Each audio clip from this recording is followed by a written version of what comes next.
बिस्मिल्लाहिर्रहमानिर्रहीम अस्सलाम वालेकुम। और ये है टेडिस्कांटिया की खूबसूरत सी वैरायटी। इसको मोसिस इन दी क्रैडल प्लांट भी कहते हैं।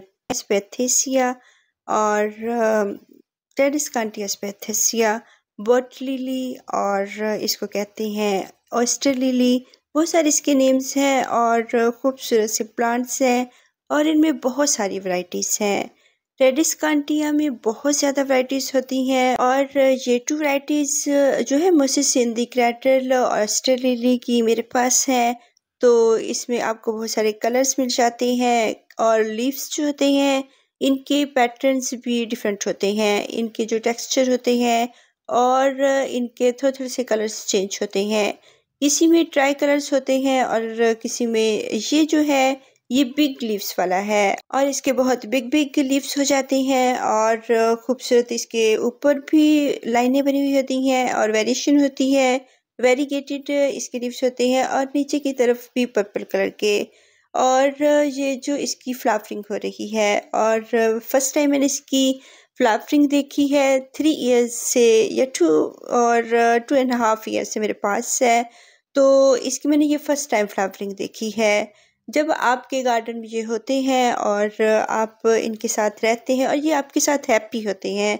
बहुत सारे मैंने प्लांट्स देखे हैं जो अगर अनहैप्पी हैं तो वो फ्लावरिंग भी नहीं करते हैं, लेकिन जो हैप्पी होते हैं वो फ्लावरिंग भी करते हैं और वो अच्छी तरह बढ़ भी रहे होते हैं। उनको आपका क्लाइमेट, आपका एरिया पसंद आ रहा होता है और वो बहुत हैप्पी होते हैं। तो ये जो पहले साल था मेरे पास वो बहुत डल सा था, बहुत ख़राब सा था और बहुत इसके लीव्स सॉफ्ट से और बहुत इसकी हालत ख़राब सी थी। यानी कि ये जो था ना तो धूप को लाइक कर रहा था और ना ही किसी भी एरिया को, कभी मैं इसको किसी एरिया में रखती और कभी किसी एरिया में। जब आपके पास कोई न्यू प्लांट आता है, हालांकि टेडिस्कांटिया की बहुत सारी स्पीशीज़ मेरे पास हैं और मैं इनको बहुत अच्छी तरह से जानती भी हूँ और इनको रखना भी आता है मुझे।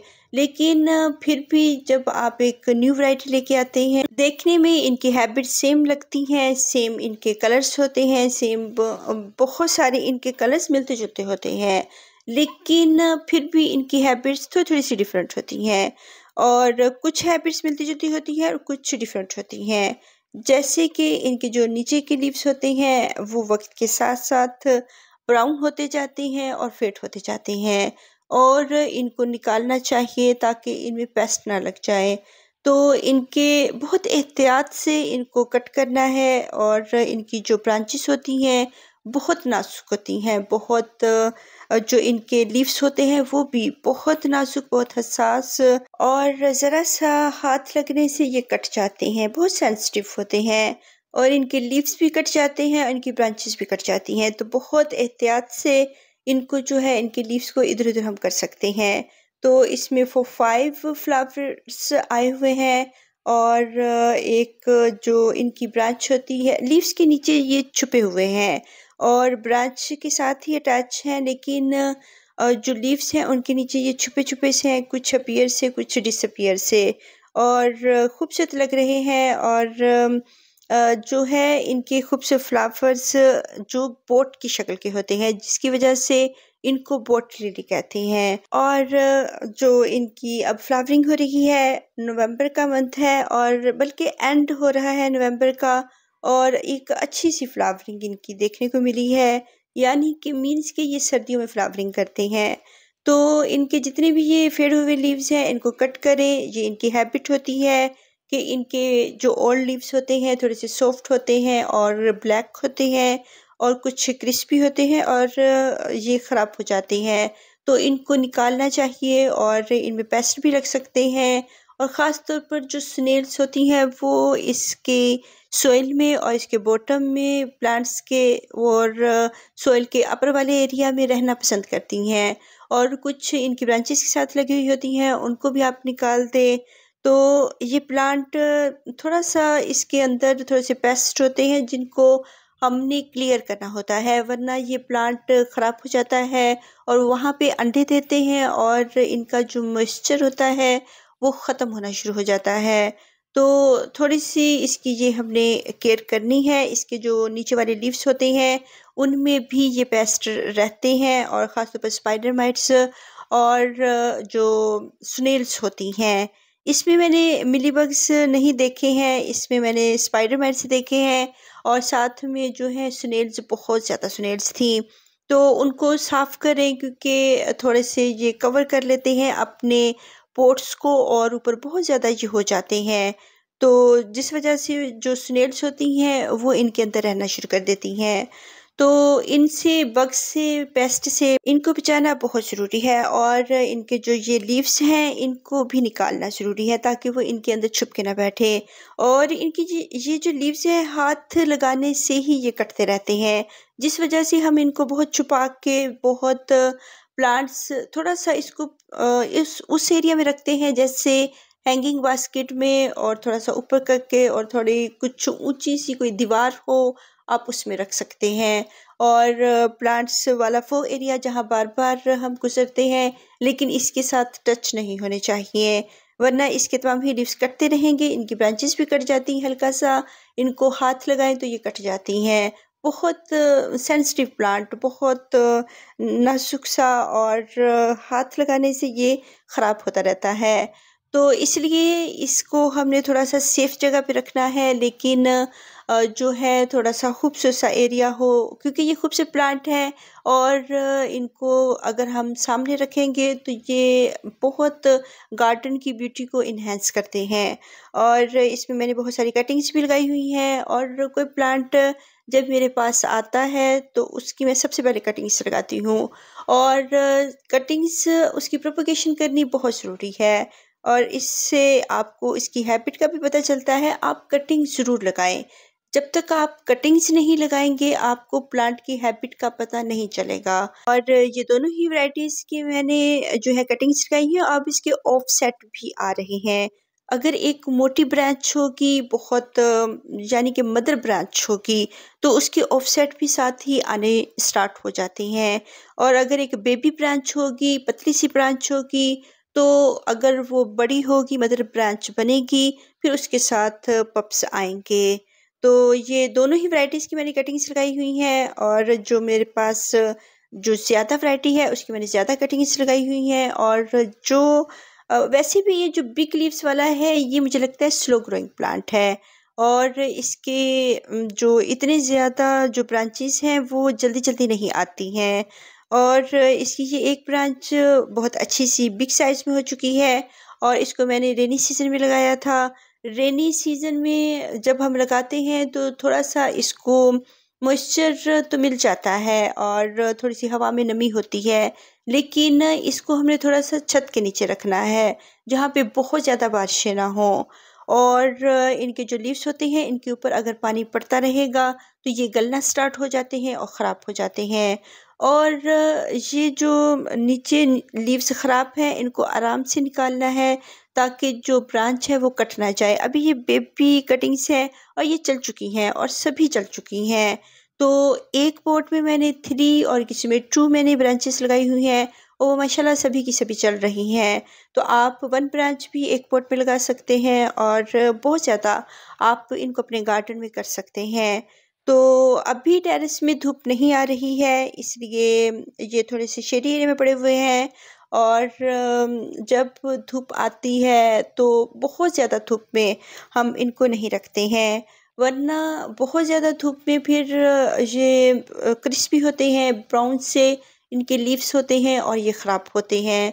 और बहुत गर्मियों में, बहुत सर्दियों की धूप में, और पास्चर से लाइट में, और ठंडी सी धूप में, और हेयर एंड देयर आने वाली धूप में हम इसको रख सकते हैं। तो डायरेक्ट धूप में और बहुत गर्मी में इसको हम नहीं रख सकते हैं।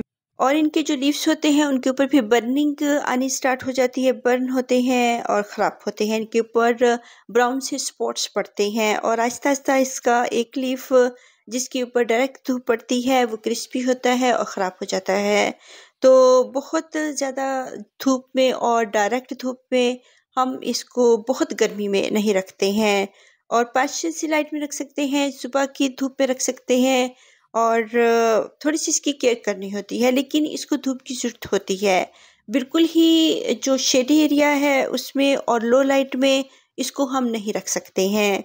और इसकी कटिंग को हम शेडी एरिया में रख सकते हैं और इसकी एक ब्रांच लें, उसके जो नीचे लीव्स ख़राब हुए हुए हैं उसको निकाल दें। और ये एक मदर ब्रांच है, एक मोटी सी ब्रांच है और होप सो कि इसमें से जो बेबीज आएंगे वो जल्दी जल्दी से आएंगे और अच्छे की उम्मीद रखनी चाहिए।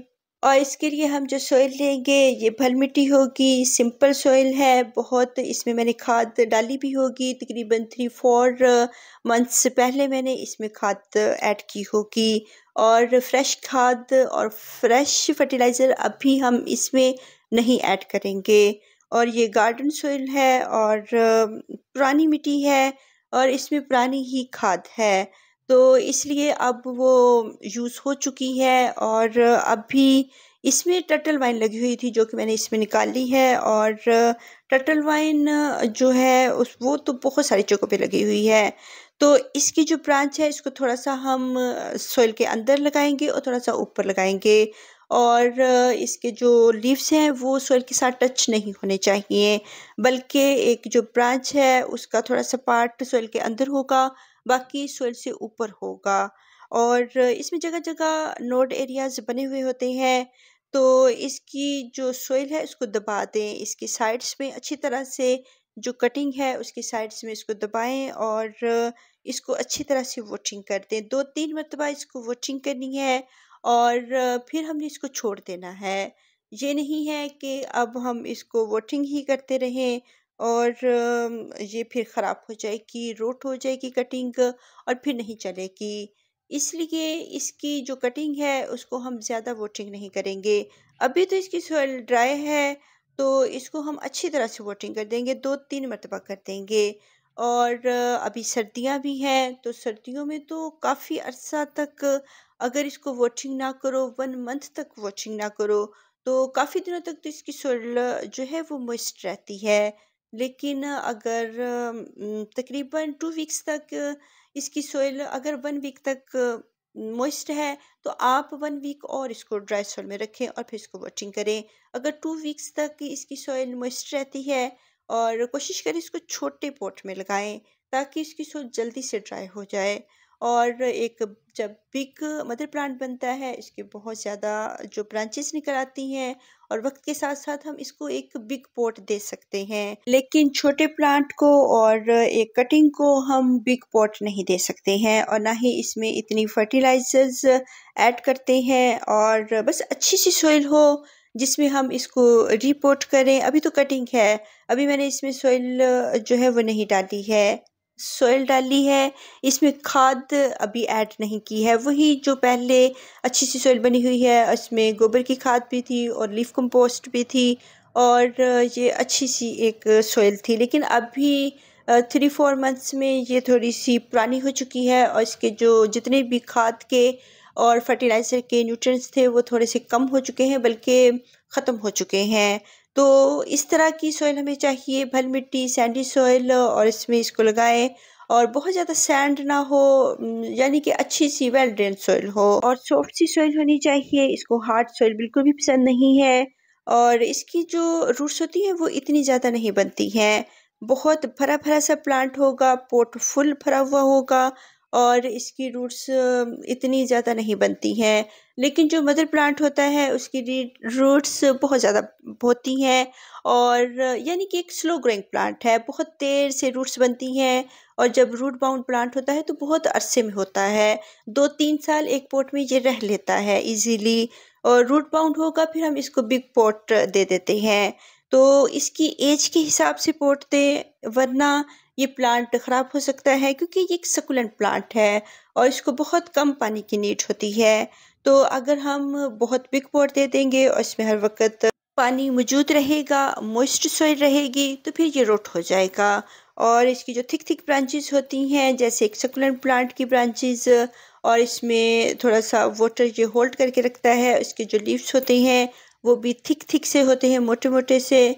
तो ये जो है पानी अपने अंदर सोक करके रखता है, उसको मॉइस्चर को रखता है, इसलिए ये एक सकुलेंट प्लांट है। तो इसको बहुत दिन ड्राई सॉइल में रख के फिर हम इसको वाटरिंग करते हैं। तकरीबन 1 मंथ तक 15-20 जो दिन होते हैं तब तक इसकी सोइल ड्राई हो चुकी होती है सर्दियों में।